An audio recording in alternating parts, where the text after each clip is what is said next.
Alright guys, this is a video that I'm just planning to just straight up put out there, no edits, no nothing, because I'm just ticked, because I often I do write in comment sections a lot, and I do argue or debate per se, but that's just because I want to get my ideas out there. I want to hope that even if the person who I'm talking to doesn't take anything away from what I'm saying, maybe, just maybe, someone else might read our comment chain and take something away from it. Now, the comment chain that I was leaving on before was the how it should have ended video for Wonder Woman 1984, because that movie apparently involves a wish stone where everyone gets one wish and they can wish for whatever they want, but then that's it. They only get one wish. It's essentially a genie with one wish. And there's like a rule with the stone that what you wish for, the stone then takes something from you, and I think it's like, the bigger the wish, like the more impact it has on the universe around you, the greater it is that the stone takes from you. I mean, hey, especially in the pandemic, I feel like I've hit rock bottom anyway. They're gonna take my house, honestly. I'd be fine if the stone just extinguished me, because whatever. But I said that because I get so ticked off in wishing stories when people are all like, oh, I wish, there's that classic story of a couple, they find out that they have 3 wishes, and then the first wish that she uses is, I wish for 1 sausage, which is the stupidest wish I've ever heard. And then apparently the guy, gets angry at her, rightfully so, but then he messes up and says, I wish that sausage was, stuck up her nose or something like that, and then they have to wish for the sausage to go away, and then they end up exactly where they started.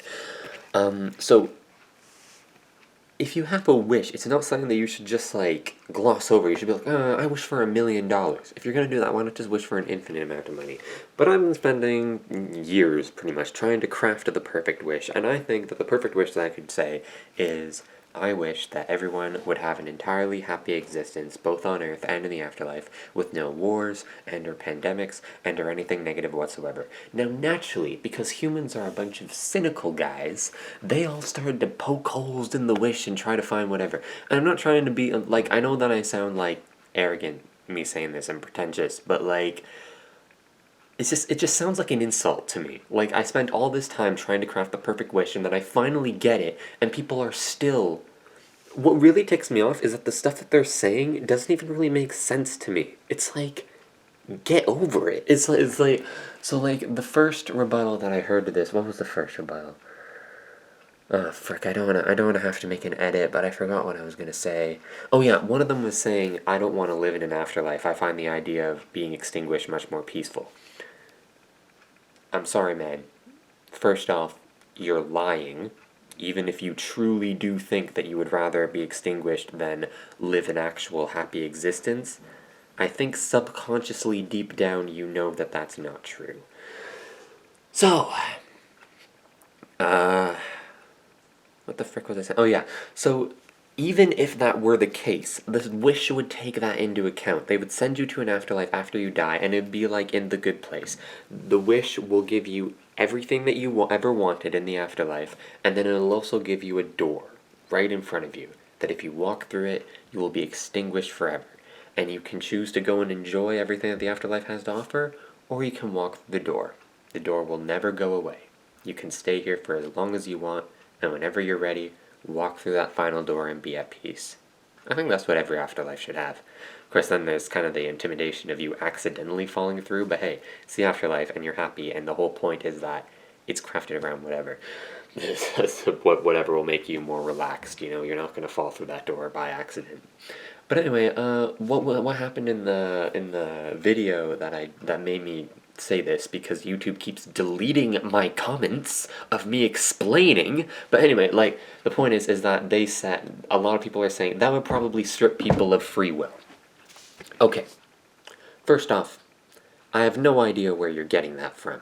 I feel like, I don't know, I know that I'm being emotional right now, but I feel like you're trying too hard to find a flaw in the wish. I feel like people don't want to think that there truly is a wish that will fix everything in the universe. So whenever a wish does come by that has no flaws in it, they'll just try to poke holes in them, because humans like to overcomplicate things. Humans like to be cynical. Even though they don't think they do, so many humans out there want to think that there's no hope left, and I have no idea why. But first off, no. Why do you think that people would lose their free will? Where in the wish does it mention anything about free will?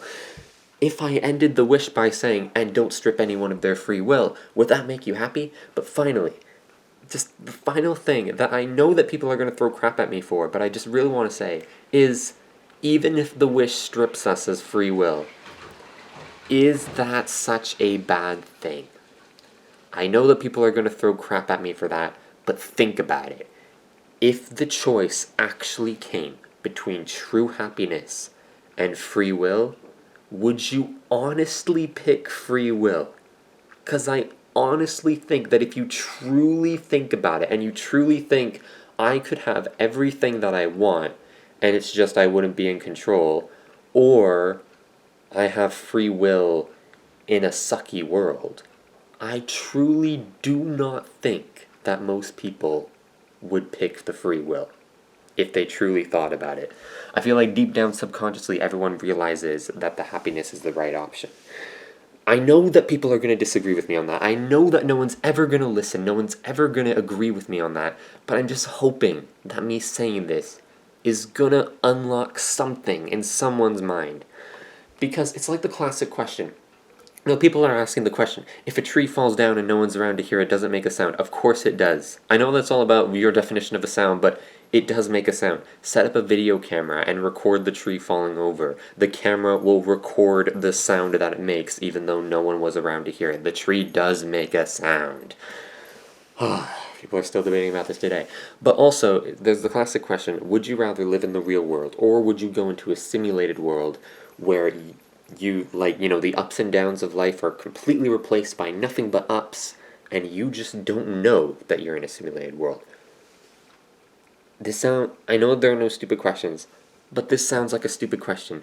Of course, take the simulated world. I feel like the nail in the coffin, I'm just going to start with the nail in the coffin of why you should pick the simulated world, is that we don't know if this world is simulated or not. For all we know, this is a simulated world where we're just forced to live and suffer, pretty much, through the freaking pandemic and all that. Like, what the heck? I don't get it. I just don't get people's thinking, man. Like, if it came between living in this world and not really knowing if it's simulated, but you're suffering, or would you rather go into a simulated world and not know that it's simulated, but you're happy?